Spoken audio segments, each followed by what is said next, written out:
ಇನ್ನು ದಸರಾ ಆದಂತಹ ಬಳಿಕ ಸಿಎಂ ರಾಜೀನಾಮೆ ಕೊಡ್ತಾರೆ ಅನ್ನುವಂತ ವಿಚಾರವಾಗಿ BY ವಿಜಯೇಂದ್ರ ಏನು ಹೇಳಿದ್ರು, ಈ ವಿಚಾರವಾಗಿ ಈಗ ಕೆಲವರು ರಿಯಾಕ್ಟ್ ಮಾಡ್ತಾ ಇದ್ದಾರೆ. ಜಮೀರ್ ಅಹಮದ್ ರಿಯಾಕ್ಟ್ ಮಾಡಿದ್ರು. ಏನು BY ವಿಜಯೇಂದ್ರ ಕಾಂಗ್ರೆಸ್ ಹೈಕಮಾಂಡ? ಜಮೀರ್ ಅಹಮದ್ ತಿರುಗೇಟು ಕೊಟ್ಟಿರುವ ರೀತಿ ಇದು. ವಿಜಯೇಂದ್ರ ಯಾರು? ವಿಜಯೇಂದ್ರ ಹೇಳಿದ್ರೆ ರಾಜೀನಾಮೆ ಕೊಡೋಕ್ಕಾಗುತ್ತಾ?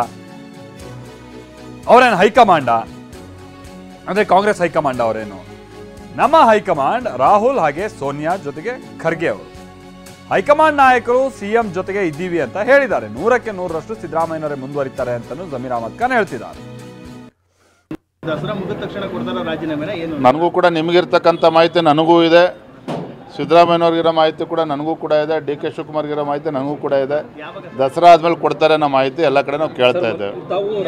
DK ಶಿವಕುಮಾರ್ ಅವರು ಮುಖ್ಯಮಂತ್ರಿ ಆಗಲ್ಲ ಸರ್? ಏನಾದ್ರು ಬದಲಾವಣೆ ಆದ್ರೆ DK ಶಿವಕುಮಾರ್ ಬಹಳಷ್ಟು ಆಶಯ ವ್ಯಕ್ತಪಡಿಸ್ತಾ ಇದ್ದಾರೆ. ನೋಡ್ರಿ, ಬರೀ DK ಶಿವಕುಮಾರ್ ಅಷ್ಟೇ ಅಲ್ಲ, ಸುಮಾರು 7-8 ಜನ ಮುಖ್ಯಮಂತ್ರಿ ಆಕಾಂಕ್ಷಿಗಳಿಗಾಗಲೇ ಆ ಮುಖ್ಯಮಂತ್ರಿ ಕುರ್ಚಿಗೆ ಟವಲನ್ನು ಹಾಕೊಂಡು ಕೂತಿದ್ದಾರೆ. ಯಾರು ಮುಖ್ಯಮಂತ್ರಿ ಆಗ್ತಾರೆ ಅದು ನಮಗೆ ಗೊತ್ತಿಲ್ಲ, ಕಾಂಗ್ರೆಸ್ ಹೈಕಮಾಂಡ್ ಅವರ ಆಂತರಿಕ ವಿಚಾರ. ಆದರೆ ಒಂದಂತೂ ಸತ್ಯ, ಸಿದ್ದರಾಮಯ್ಯ ರಾಜೀನಾಮೆ ಕೊಟ್ಟೆ ಕೊಡ್ತಾರೆ. ದಸರಾ ಹಬ್ಬದ ಮೇಲೆ ರಾಜೀನಾಮೆ ಕೊಡ್ತಾರೆ ಯಾರು ಹೇಳ್ತಾರೆ? ವಿಜೇಂದ್ರ ಅವರು ಹೇಳಿದ ತಕ್ಷಣ ರಾಜೀನಾಮೆ ಕೊಡ್ತಾರ? ಕಾಂಗ್ರೆಸ್ ಪಕ್ಷದ ಹೈಕಮಾಂಡ್ ಅವರ ವಿಜೇಂದ್ರ ಅವರು BJP ಪಕ್ಷದ ಅಧ್ಯಕ್ಷರು. ಅವ್ರು ಹೇಳಿದ ತಕ್ಷಣ ರಾಜೀನಾಮೆ ಕೊಡೋಕ್ಕಾಗ್ತದ?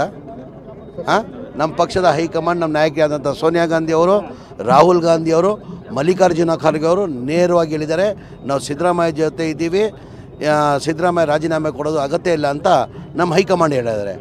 ವಿಜೇಂದ್ರ ಅವ್ರು ಯಾರು ಹೇಳೋಕ್ಕೆ? ನಮ್ಮ ಪಕ್ಷದ ವಿಚಾರ ವಿಜೇಂದ್ರ ಅವ್ರು ಯಾರು ಹೇಳೋಕ್ಕೆ? 100ಕ್ಕೆ 100 ಇಲ್ಲ, 100% ಇಲ್ಲ.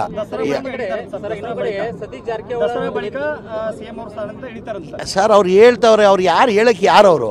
ಹೂ ಇಸ್ ವಿಜೇಂದ್ರ? ಅವರು BJP ಅಧ್ಯಕ್ಷರಾಗಿದ್ದಾರೆ. ನಮ್ಮ ಕಾಂಗ್ರೆಸ್ ಪಕ್ಷ ಇದು. ಕಾಂಗ್ರೆಸ್ ಪಕ್ಷದಲ್ಲಿ ನಮ್ಮ ನಾಯಕಿಯಾದಂಥ ಸೋನಿಯಾ ಗಾಂಧಿ ಅವರು, ರಾಹುಲ್ ಗಾಂಧಿ ಅವರು, ನಮ್ಮ ACC ಅಧ್ಯಕ್ಷ ಆದಂಥ ಮಲ್ಲಿಕಾರ್ಜುನ ಖರ್ಗೆ ಅವ್ರು ಹೇಳಬೇಕು. ಮಲ್ಲಿಕಾರ್ಜುನ ಖರ್ಗೆ ಅವರು ನಮ್ಮ ಹೈಕಮಾಂಡ್ ನೇರವಾಗಿ ಹೇಳಿದ್ದಾರೆ, ನಾವು ಸಿದ್ದರಾಮಯ್ಯ ಜೊತೆ ಇದ್ದೀವಿ, ಸಿದ್ದರಾಮಯ್ಯ ರಾಜೀನಾಮೆ ಕೊಡೋದು ಅಗತ್ಯ ಇಲ್ಲ. ವೇಣುಗೋಪಾಲು, ಸುರ್ಜೇವಾಲಾ ಅವ್ರು ಬಂದು ಬೆಂಗಳೂರಲ್ಲಿ ಬಂದು ಪ್ರೆಸ್ ಮೀಟ್ ಮಾಡಿ ಹೋಗಿದ್ದಾರೆ. ಹೈಕಮಾಂಡ್ ನಿಮ್ಮ ಜೊತೆ ಇದ್ದಾರೆ ಅಂತ ಬೆಂಗಳೂರು ಬಂದು ಹೇಳಿದ್ದಾರೆ.